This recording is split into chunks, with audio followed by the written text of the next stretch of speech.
क्या होगा अगर 15 साल की उम्र में स्कूल छोड़ना वैश्विक साम्राज्य बनाने की शुरुआत भर हो। सोइचिरो होंडा की कहानी विशेषाधिकार या आसान सफलता की नहीं है। यह मलबे से क्रांति तक की एक अथक यात्रा है। युद्ध ने उनके सपनों को नष्ट कर दिया, फिर भी उन्होंने हार मानने से इनकार कर दिया। एक छोटे से लोहार के बेटे से लेकर जिज्ञासा और धैर्य तक, होंडा ने गतिशीलता के बारे में दुनिया के नजरिए को हमेशा के लिए बदल दिया। यह लचीलेपन, नवाचार और कैसे एक आदमी के हार न मानने की कहानी है जिसने अरबों लोगों के चलने, काम करने और जीने के तरीके को बदल दिया। साधारण शुरुआत। सोइचिरो होंडा का जन्म 1906 में जापान के शिजुओका प्रांत में बसे छोटे से शहर तेनरियू में हुआ था। उनका परिवार मामूली तौर पर रहता था। उनके पिता गिही होंडा एक लोहार थे जो साइकिल की मरम्मत भी करते थे, एक ऐसा काम जिसने युवा सोइचिरो को मोहित कर दिया। वह अपने पिता के औजारों को देखकर विस्मय से देखता था और लकड़ी या स्क्रैप धातु से यांत्रिक भागों की नकल करने की कोशिश करता था। पहली बार जब उन्होंने एक ऑटोमोबाइल देखा तो इसने उन पर एक स्थायी छाप छोड़ी, न केवल एक तमाशा के रूप में बल्कि एक चुनौती के रूप में। मशीनें एक ऐसी भाषा बोलती थीं जिसे वे सीखना चाहते थे। 15 साल की उम्र में उन्होंने एक ऐसा विकल्प चुना जिसकी हिम्मत ज्यादातर लोग कभी नहीं करते। उन्होंने स्कूल छोड़ दिया और आर्ट शोकाई, एक प्रतिष्ठित ऑटोमोबाइल मरम्मत की दुकान में प्रशिक्षु मैकेनिक के रूप में नौकरी करने के लिए अकेले टोक्यो चले गए। उनके ज्यादातर साथी अभी भी कक्षाओं में थे, लेकिन होंडा अपने हाथों पर तेल चाहते थे, स्याही नहीं। उन्होंने फर्श साफ किया, औजार लाए और सब कुछ आत्मसात किया। उन्होंने देखा, सुना और फिर किया। आर्ट शोकाई में वे सिर्फ कारों की मरम्मत नहीं कर रहे थे, वे उनका अध्ययन कर रहे थे। उन्होंने अपने गुरु के साथ वाहनों को संशोधित करना शुरू किया, शुरुआती रेसिंग प्रोटोटाइप पर काम किया। यह सिर्फ तकनीकी काम नहीं था, यह रचनात्मक, जोखिम भरा और मांग वाला था। लेकिन होंडा के लिए गैरेज ही उनका विश्वविद्यालय था। उनके पास कोई डिप्लोमा नहीं था, लेकिन वे कच्चे अनुभव के जरिए इंजीनियरिंग में पारंगत हो रहे थे। रेसिंग और एहसास रेसिंग एक गंभीर खोज बन गई। होंडा सिर्फ पृष्ठभूमि में नहीं था, वह ट्रैक पर था, पहिए के पीछे, हर परीक्षण के साथ प्रदर्शन में बदलाव करता हुआ। इस अवधि ने 2 बीज बोए, गति के लिए प्यार और व्यावहारिक नवाचार के लिए अथक प्रतिबद्धता।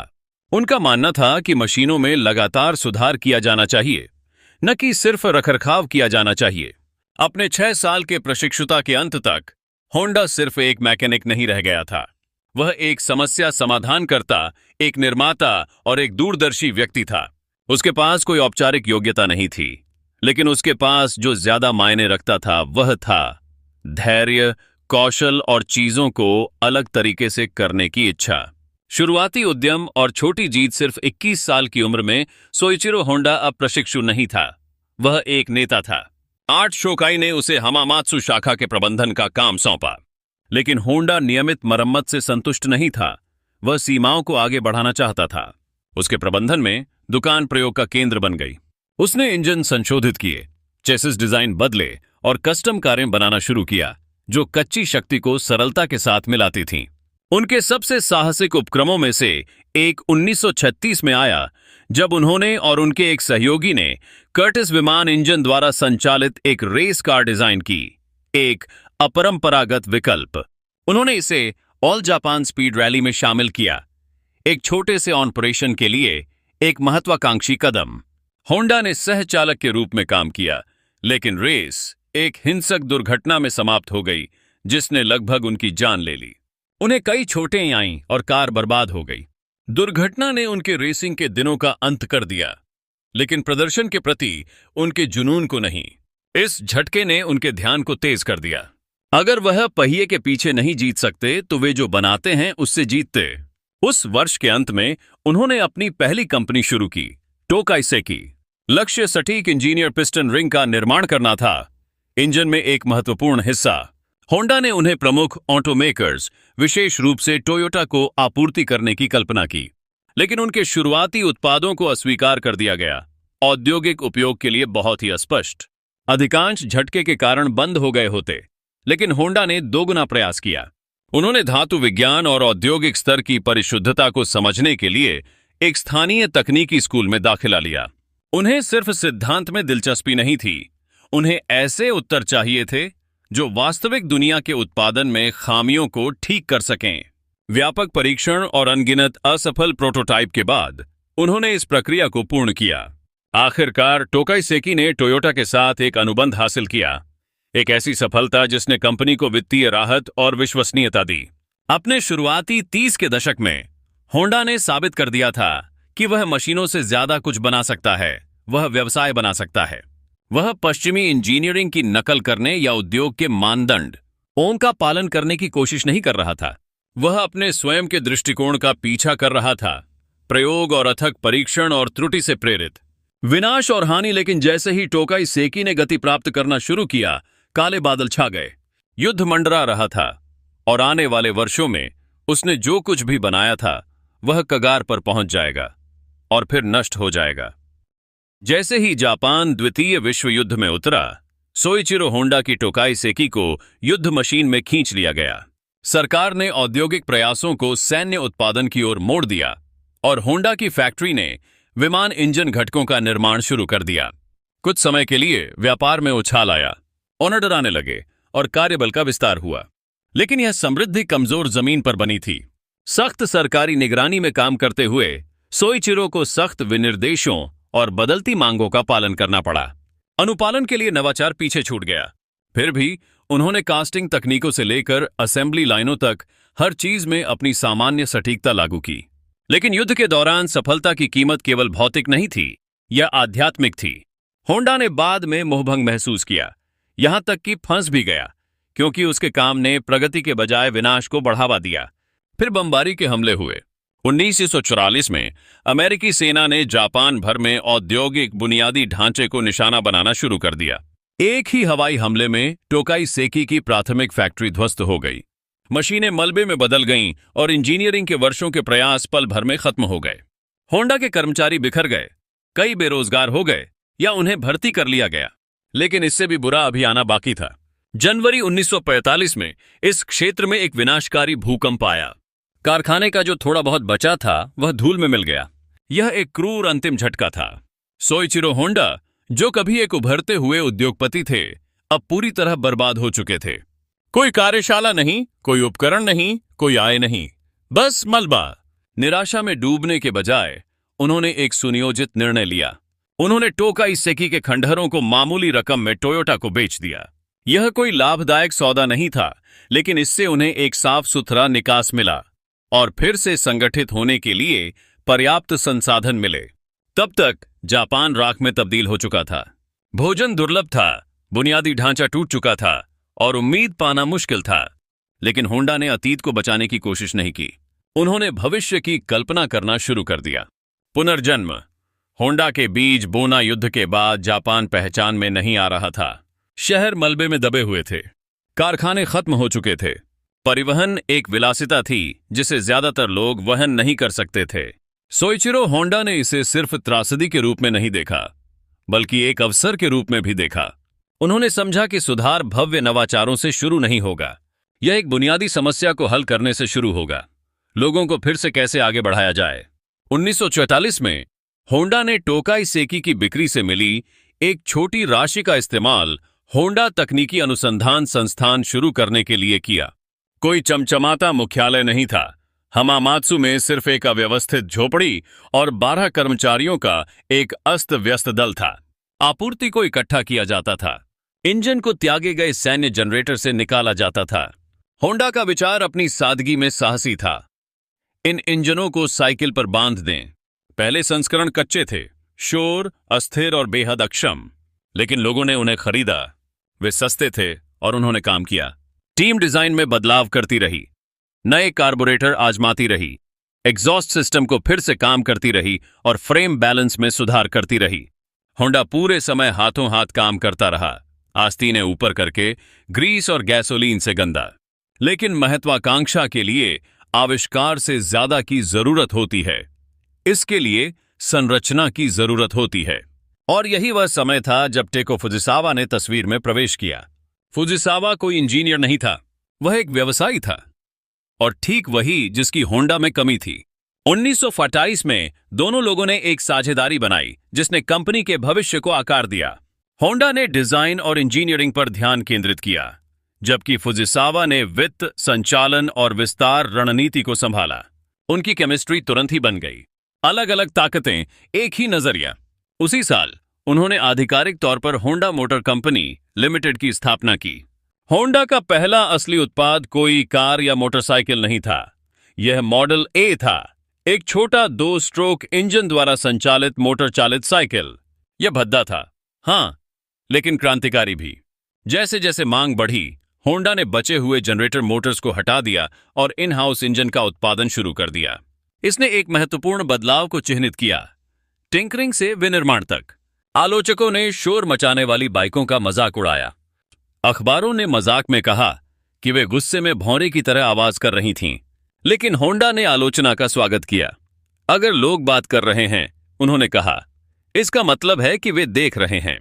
महीनों के दौरान उन्होंने बार बार डिजाइन को परिष्कृत किया। प्रत्येक संस्करण हल्का, शांत और अधिक स्थिर था। धीरे धीरे उपहास जिज्ञासा में बदल गया और जिज्ञासा जल्द ही मांग में बदल गई। एक झोपड़ी में शुरू हुई चीज पहले ही अपनी दीवारों से बाहर निकल चुकी थी। पुनर्जन्म वास्तविक था और होंडा साम्राज्य का इंजन दहाड़ना शुरू कर चुका था। सफलता, सुपर क्यूब और उदय 1950 के दशक के अंत तक होंडा गति पकड़ रहा था, लेकिन मोटरबाइक निर्माताओं के भीड़ भरे क्षेत्र से ऊपर उठने के लिए इसे अभी भी एक परिभाषित उत्पाद की आवश्यकता थी। वह क्षण 1958 में सुपर क्यूब CN100 के रिलीज के साथ आया। यह कोई आम मोटरसाइकिल नहीं थी। यह एक ऐसी मशीन थी जिसे आम लोगों के लिए शुरू से ही डिजाइन किया गया था। सुपर क्यूब एक रहस्य उद्घाटन था। छोटा, हल्का, अविश्वसनीय रूप से ईंधन कुशल और सवारी करने में आसान, यहां तक कि शुरुआती लोगों के लिए भी। इसके सेमी ऑटोमेटिक ट्रांसमिशन का मतलब था कि क्लच की जरूरत नहीं थी और इसके स्टेप थ्रू फ्रेम ने इसे महिलाओं और वृद्ध सवारों के लिए सुलभ बनाया। यह डर से मुक्त गतिशीलता थी, लेकिन इंजीनियरिंग ही एकमात्र नवाचार नहीं था। होंडा के विपणन ने परंपराओं को उलट दिया। अमेरिका में, जहां मोटरसाइकिलों को विद्रोह और खतरे से जोड़ा जाता था, होंडा ने अब पौराणिक नारा लॉन्च किया, आप होंडा पर सबसे अच्छे लोगों से मिलते हैं। संदेश स्पष्ट था, ये अपराधी नहीं थे। ये छात्रों, शिक्षकों, कार्यालय कर्मचारियों और परिवारों के लिए थे। जुआ रंग लाया, बिक्री में उछाल आया। सुपर क्यूब सिर्फ सफल नहीं हुआ, इसने फिर से परिभाषित किया कि मोटरसाइकिल क्या हो सकती है। इसने पूर्व और पश्चिम दोनों में सांस्कृतिक बाधाओं को तोड़ा और इसकी व्यापक अपील ने इसे इतिहास का सबसे लोकप्रिय मोटर वाहन बना दिया। अंततः दुनिया भर में 100 मिलियन से अधिक इकाइयां बेची गईं। उसी वर्ष होंडा ने विदेश में भी विस्तार किया। 1959 में इसने लॉस एंजल्स में अपनी पहली अमेरिकी सहायक कंपनी खोली। यह एक साहसिक कदम था। कुछ ही जापानी निर्माताओं ने इतनी जल्दी ऐसा जोखिम उठाया था। लेकिन होंडा सिर्फ बाजार में प्रवेश नहीं कर रही थी, यह भी एक बाजार को नया आकार दे रही थी। अमेरिका में कंपनी का सामना हार्ले डेविडसन जैसी दिग्गज कंपनियों और सदियों पुरानी जड़ों वाले यूरोपीय ब्रांडों से था। लेकिन होंडा की रणनीति सर्जिकल थी, उपनगरीय जीवन शैली में फिट होने वाली छोटी, अधिक किफायती बाइक पेश करना। वे पारंपरिक बाइकर्स को जीतने की कोशिश नहीं कर रहे थे, वे पूरी तरह से एक नया ग्राहक आधार बना रहे थे। घर वापस आकर होंडा ने अपनी उत्पादन विधियों को परिष्कृत करते हुए बड़ी, अधिक शक्तिशाली मोटरसाइकिलें बनाना शुरू किया। फैक्ट्री लाइनें अधिक परिष्कृत हो गईं, गुणवत्ता नियंत्रण कड़ा हो गया, हर प्रक्रिया को सटीकता और उद्देश्य के साथ परिष्कृत किया गया। 1960 के दशक की शुरुआत में होंडा युद्ध के बाद की गुमनामी से उठकर दुनिया की सबसे बड़ी मोटरसाइकिल निर्माता बन गई थी। यह सिर्फ यांत्रिक विजय नहीं थी, यह बाजारों को समझने, जरूरतों का अनुमान लगाने और मान्यताओं को चुनौती देने में एक मास्टर क्लास था। और फिर भी सोइचिरो होंडा संतुष्ट नहीं था। 2 पहिए तो बस शुरुआत थे। वैश्विक विस्तार और नवाचार। मोटरसाइकिलों के वैश्विक बाजारों पर हावी होने के साथ होंडा ने एक नए मोर्चे पर अपनी नजरें जमाईं, ऑटोमोबाइल। जापानी कार बाजार अभी भी युवा था और अंतर्राष्ट्रीय प्रतिस्पर्धा भयंकर थी, लेकिन होंडा भयभीत नहीं था। उसने अवसर देखा जहां दूसरों ने संतृप्ति देखी। 1963 में कंपनी ने अपना पहला 4 पहिया वाहन T360 मिनी ट्रक लॉन्च किया। कुछ ही समय बाद S500 आया, जो मोटरसाइकिल तकनीक से प्रेरित एक हाई रेविंग इंजन द्वारा संचालित एक छोटी परिवर्तनीय स्पोर्ट्स कार थी। ये बड़े पैमाने पर हिट नहीं थे, लेकिन उन्होंने ऑटोमोटिव दुनिया में प्रवेश करने के होंडा के गंभीर इरादे का संकेत दिया। 1980 के दशक में होंडा ने अपनी कार लाइनअप को परिष्कृत किया, कॉम्पैक्ट, किफायती वाहनों पर ध्यान केंद्रित किया जो दक्षता को प्राथमिकता देते थे। ऐसे समय में जब कई पश्चिमी निर्माता बड़े ईंधन भूखे मॉडल बना रहे थे, होंडा चुपचाप एक अलग तरह के उपभोक्ता के लिए तैयारी कर रहा था। 1992 में होंडा सिविक की रिलीज के साथ उस तैयारी का फल मिला। स्वच्छ, सरल और आश्चर्यजनक रूप से ईंधन कुशल सिविक ठीक उसी समय आया जब वैश्विक तेल संकट ने ड्राइवरों को अपनी प्राथमिकताओं पर पुनर्विचार करने के लिए मजबूर किया। गैस की कीमतों में उछाल के साथ सिविक की कम खपत ने इसे तुरंत आकर्षक बना दिया, न केवल जापान में बल्कि विशेष रूप से संयुक्त राज्य अमेरिका में। सिविक नवगठित अमेरिकी पर्यावरण संरक्षण एजेंसी EPA के सख्त उत्सर्जन मानकों को पूरा करने वाले पहले वाहनों में से एक था। यह कोई संयोग नहीं था। होंडा ने एक स्वच्छ दहन इंजन CVCC कंपाउंड वोर्टेक्स नियंत्रित दहन विकसित करने में भारी निवेश किया था, जो उत्प्रेरक कन्वर्टर की आवश्यकता के बिना नियमों का अनुपालन करता था। यह एक तकनीकी छलांग थी जिसने वैश्विक प्रशंसा अर्जित की और होंडा की इंजीनियरिंग क्षमता को एक भव्य मंच पर साबित किया। सिविक के बाद 1976 में होंडा एकॉर्ड आया, जिसमें ज्यादा जगह और आराम था, फिर भी विश्वसनीयता और दक्षता के लिए वही प्रतिबद्धता थी। एकॉर्ड जल्द ही उत्तरी अमेरिका में बेस्ट सेलर बन गया। यह दशकों तक अमेरिकी इतिहास में सबसे ज्यादा बिकने वाली कारों में से एक बनी रही। जहां प्रतिस्पर्धी परंपरा पर निर्भर थे, वहीं होंडा नवाचार पर निर्भर था। इसकी कारें सिर्फ सस्ती नहीं थीं, वे बेहतर तरीके से बनी थीं, ज्यादा भरोसेमंद थीं और बदलती दुनिया के साथ बेहतर तालमेल रखती थीं। इस संयोजन ने होंडा को परिपक्व और उभरते दोनों बाजारों में सफल होने में मदद की। इस बीच पर्दे के पीछे कंपनी ने अनुसंधान पर दोगुना जोर दिया। इंजन परिशोधन, उत्सर्जन में कमी और उत्पादन स्वचालन लोकप्रिय शब्द नहीं थे, वे 1970 के दशक के अंत तक प्राथमिकताएं बन गए थे। होंडा सिर्फ उद्योग के दिग्गजों के साथ प्रतिस्पर्धा नहीं कर रहा था, बल्कि उनसे आगे निकल रहा था, जिसने 1980 के दशक की शुरुआत में होंडा को वैश्विक शक्ति बनाया। होंडा एक सच्ची औद्योगिक दिग्गज बनने के कगार पर थी। मोटरसाइकिलों में इसका प्रभुत्व निर्विवाद था और इसकी कारें दुनिया भर में गंभीर स्थान हासिल कर रही थीं। लेकिन सोइचिरो होंडा सफलता पर भरोसा नहीं करते थे, वे इसे बढ़ाने में विश्वास करते थे। हालांकि उन्होंने 1973 में आधिकारिक तौर पर कंपनी के अध्यक्ष पद से इस्तीफा दे दिया था, लेकिन उनके सिद्धांत अभी भी होंडा की दिशा तय करते थे। इसके मूल में कंपनी इंजीनियरिंग प्रथम संस्कृति बनी रही। गलतियों को दंड इतना ही किया जाता था, उनका विश्लेषण किया जाता था और उनसे सीखा जाता था। इंजीनियरों को प्रयोग करने, मानदंड, ओन को चुनौती देने और स्वतंत्र रूप से नवाचार करने का अधिकार दिया गया था। यह मानसिकता अमूल्य साबित हुई।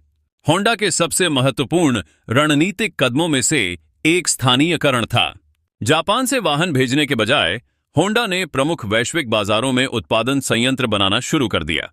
1948 में होंडा ने ओहियो के मैरिसविले में अपना पहला अमेरिकी ऑटो विनिर्माण संयंत्र खोला।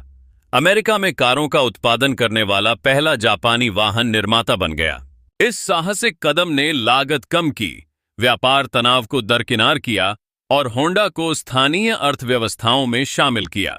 होंडा के साम्राज्य का एक और स्तंभ मोटरस्पोर्ट्स में इसकी भागीदारी थी। 1960 के दशक के उत्तरार्ध से होंडा ने फॉर्मूला 1 रेसिंग में भाग लिया था, लेकिन 1980 के दशक में इसने दोगुना काम किया। विलियम्स और मैक्लारेन जैसी टीमों को इंजन की आपूर्ति की। इन साझेदारियों के कारण कई F1 विश्व चैंपियनशिप और जीत की झड़ी लग गई। उच्च गति, उच्च तनाव वाले वातावरण में प्राप्त ज्ञान ने इसके उपभोक्ता वाहनों में वापस प्रवाहित किया, प्रदर्शन और विश्वसनीयता में वृद्धि। इस बीच होंडा ने अपने उत्पाद रेंज का विस्तार किया। 1928 में एक्यूरा का लॉन्च एक मील का पत्थर साबित हुआ, पहला जापानी लग्जरी ब्रांड जो विशेष रूप से अमेरिकी बाजार के लिए बनाया गया था। एक्यूरा की उच्च प्रदर्शन वाली सेडान और अत्याधुनिक तकनीक ने साबित कर दिया कि जापानी कारें प्रीमियम सेगमेंट में प्रतिस्पर्धा कर सकती हैं, जिस पर लंबे समय से यूरोपीय ऑटोमेकर्स का दबदबा था। इन सभी के पीछे होंडा का गुणवत्ता और नवाचार पर निरंतर ध्यान केंद्रित करना था। कंपनी ने लीन मैन्युफैक्चरिंग विधियों का बीड़ा उठाया, जिसने शिल्प कौशल से समझौता किए बिना दक्षता में सुधार किया। इसके कारखाने सटीकता के मॉडल बन गए, जिनका अक्सर प्रतिद्वंद्वियों द्वारा अध्ययन और अनुकरण किया जाता था। 1910 के दशक की शुरुआत में होंडा अब एक चुनौती नहीं रह गई थी, यह एक नेता थी। प्रतिद्वंद्वियों द्वारा सम्मानित, ग्राहकों द्वारा विश्वसनीय और अर्थशास्त्रियों द्वारा प्रशंसित। युद्ध के बाद जापान में बमबारी से तबाह हुई झोंपड़ी से यह एक वैश्विक साम्राज्य बन गया था। एक आसाद डर की सीखी रही थी विरासत। और आज होंडा कहां है? 1993 में सोइचिरो होंडा के निधन से एक युग समाप्त हो गया, लेकिन उनका प्रभाव नहीं। उन्होंने जो मूल्य स्थापित किए, वे होंडा के विकास को वैश्विक शक्ति के रूप में आकार देते रहे। कारों और मोटरसाइकिलों से परे होंडा ने रोबोटिक्स, एयरोस्पेस और बिजली उपकरणों में विस्तार किया। 2000 में एक ह्यूमनॉइड रोबोट एसिमो की शुरुआत ने साहसिक दीर्घकालिक नवाचार के लिए होंडा की प्रतिबद्धता को प्रदर्शित किया। ऑटोमोटिव प्रौद्योगिकी में होंडा हाइब्रिड में एक शुरुआती नेता बन गया, जिसने इनसाइट को लॉन्च किया और बाद में इलेक्ट्रिक और हाइड्रोजन ईंधन सेल वाहनों में प्रवेश किया। सिविक, एकॉर्ड और सीआरवी जैसे कोर मॉडल लगातार दुनिया भर में सबसे ज्यादा बिकने वाले मॉडलों में शुमार रहे। विश्वसनीयता और स्थायित्व के लिए प्रतिष्ठा अर्जित की। 2000 और 2010 के दशक में होंडा ने इलेक्ट्रिक वाहनों, स्वायत्त तकनीक और स्थिरता में अपने प्रयासों को तेज किया। 2040 तक 100% विद्युतीकृत बिक्री का लक्ष्य रखा। आज होंडा 150 से अधिक देशों में काम करता है, 200,000 से अधिक लोगों को रोजगार देता है और सालाना $100 बिलियन से अधिक कमाता है। ब्रांड नवाचार, लचीलापन और सुलभता में निहित है। अपने संस्थापक की युवा भावना को जीवित रखते हुए विविध बाजारों की सेवा करता है। सोइचिरो होंडा की यात्रा सहज या आसान नहीं थी। उन्होंने अस्वीकृति, विफलता, युद्ध और आपदा का सामना किया, लेकिन उन्होंने कभी हार नहीं मानी। वह धन या विशेषाधिकार से नहीं आए थे। उन्होंने अपनी सफलता अपने हाथों, अपने दिमाग और नवाचार में अपने अटूट विश्वास से बनाई। होंडा ने 15 साल की उम्र में स्कूल छोड़ दिया, फिर भी खुद को धातु विज्ञान, इंजीनियरिंग और नेतृत्व सिखाया। उनकी असफलताएं, कारखाने में बमबारी, विफल उत्पाद, क्रूर दुर्घटनाएं ने उनके संकल्प को और भी मजबूत कर दिया। उनके लिए असफलता अंत नहीं थी, यह आविष्कार की शुरुआत थी। उनकी प्रतिभा सिर्फ यांत्रिक नहीं थी, यह दार्शनिक थी। उनका मानना था कि चुनौतियों से प्रगति आती है, और उन्होंने खुद को टेको फुजिसावा जैसे लोगों के साथ घेर लिया, जिन्होंने रणनीति के साथ दृष्टि को संतुलित किया। आज होंडा एक वैश्विक शक्ति के रूप में खड़ा है, लेकिन हर मशीन के पीछे एक ऐसे व्यक्ति की भावना है जिसने स्क्रैप इंजन को क्रांतिकारी उत्पादों में बदल दिया और एक युद्धग्रस्त राष्ट्र को मोबिलिटी पावर हाउस में बदल दिया। उनकी कहानी हमें याद दिलाती है, सफलता इस बारे में नहीं है कि आप कहां से शुरू करते हैं, यह इस बारे में है कि आप कितनी दूर तक जाने को तैयार हैं। होंडा की कहानी के बारे में आप क्या सोचते हैं? हमें नीचे टिप्पणियों में बताएं। देखने के लिए धन्यवाद। अगले वीडियो में मिलते हैं।